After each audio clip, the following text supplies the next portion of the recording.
apakah mendoakan jenazah yang berlainan agama, dan apakah doanya akan sampai?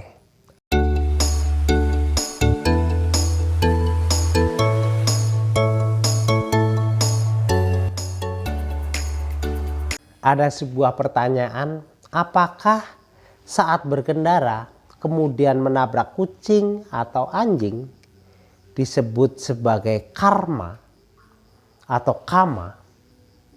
Dalam Nibedika Sutta, Sang Buddha menjelaskan yang disebut karma, yang disebut kama adalah kehendak atau cetana. Para biku, kehendak atau cetana adalah yang kusebut kama.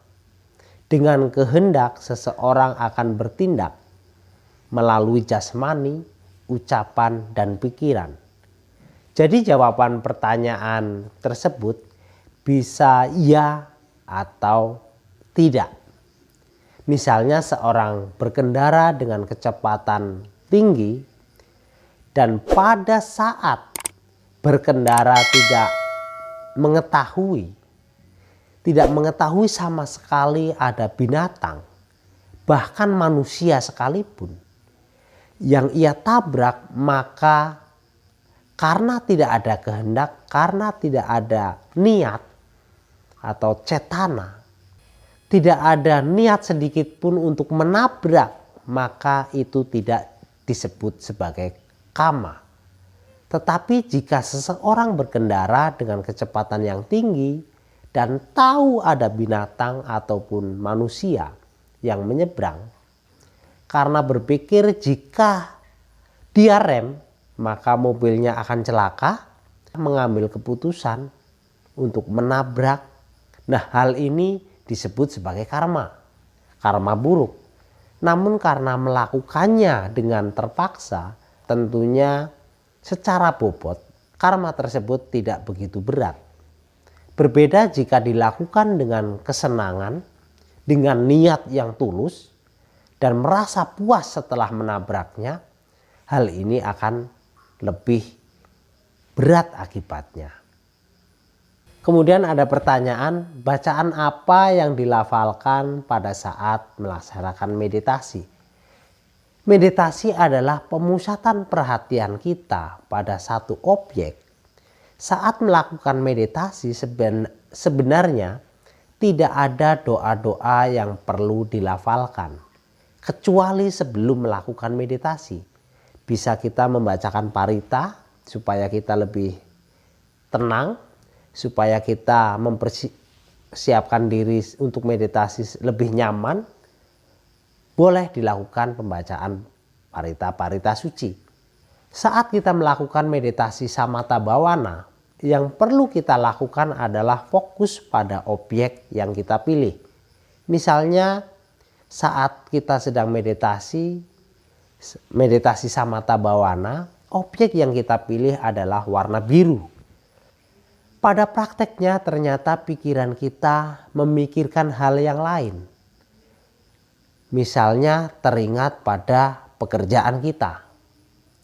Yang perlu kita lakukan adalah mengembalikan, memunculkan kembali objek warna biru yang awalnya kita pakai untuk kembali lagi dalam pikiran kita.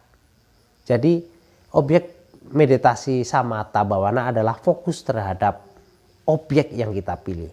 Dan saat kita meditasi vipassana bhavana, kita adalah mengamati batin dan jasmani. Contohnya saat vipassana bhavana, telinga kita mendenging. Nah, kita sadari bahwa telinga kita sedang mendenging, sedang berbunyi. Saat tubuh kita gatal, sadari bahwa tubuh kita sedang gatal. Kita hanya menyadari, tidak berkembang ke hal yang lain, tidak berkembang ke pikiran yang lain, misalnya menolak untuk tidak gatal, berpikir seandainya gatal ini muncul nanti setelah selesai meditasi. Karena jika kita berpikir ke arah seperti itu, maka akan menimbulkan penderitaan dalam batin. Tetapi jika kita hanya menyadari, menyadari dengan sesama rasa gatal itu, bahwa memang gatal kita rasakan, seperti itu gatal, tidak berkembang hal yang lain. Gatal dianggap sebagai gatal apa adanya, tidak memunculkan pikiran-pikiran yang lain, kita akan menerima apa adanya. Dan pada akhirnya akan muncul yang namanya kebijaksanaan. Jadi dalam meditasi kita garis bawahi, tidak ada doa-doa sebenarnya yang perlu kita bacakan pada saat pelaksanaan, kecuali sebelum kita melaksanakan meditasi. Nah, kemudian ada pertanyaan berikutnya. Nah, ini di masyarakat banyak memang berkembang pandangan bahwa doa dari lain agama untuk orang yang meninggal tidak akan diterima. Nah, ini pertanyaannya, bagaimana pandangan agama Buddha? Apakah mendoakan jenazah yang berlainan agama, dan apakah doanya akan sampai? Artinya ini pertanyaannya, boleh tidak membacakan doa untuk orang yang meninggal tapi agamanya lain, dan doanya sampai atau tidak? Seperti kita ketahui, doa adalah harapan.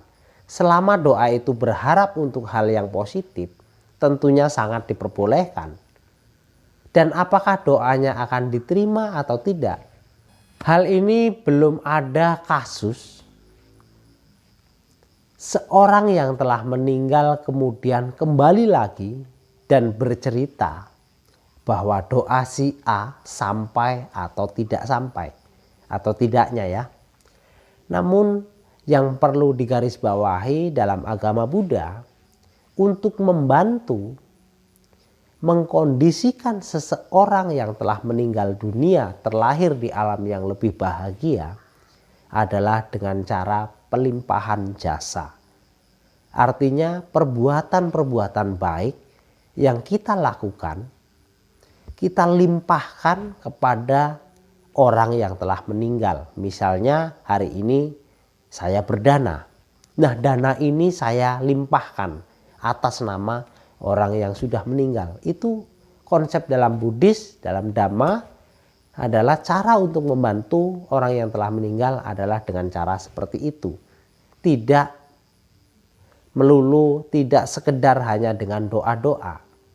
Jadi sahabat siswa Buddha, diterima atau tidaknya, sekali lagi saya sampaikan, belum ada orang yang setelah meninggal kemudian kembali. Namun dalam agama Buddha, selagi doa itu memang hal yang positif, harapan yang baik, tidak akan menjadi masalah. Sangat-sangat diperbolehkan. Kecuali kita berdoa dengan harapan hal yang negatif, hal yang merugikan, hal yang buruk. Nah, itu yang tidak diperbolehkan. Sebenarnya untuk menolong orang yang sudah meninggal, pernah saya bahas sebelumnya. Sahabat siswa Buddha bisa lihat di video sebelumnya, ada di atas ini ya. Terima kasih sahabat siswa Buddha. Saya ucapkan Sabe Sata Bhavantu Sukhitata. Semoga semua makhluk hidup berbahagia. Sadu, sadu, sadu. Namo Buddhaya.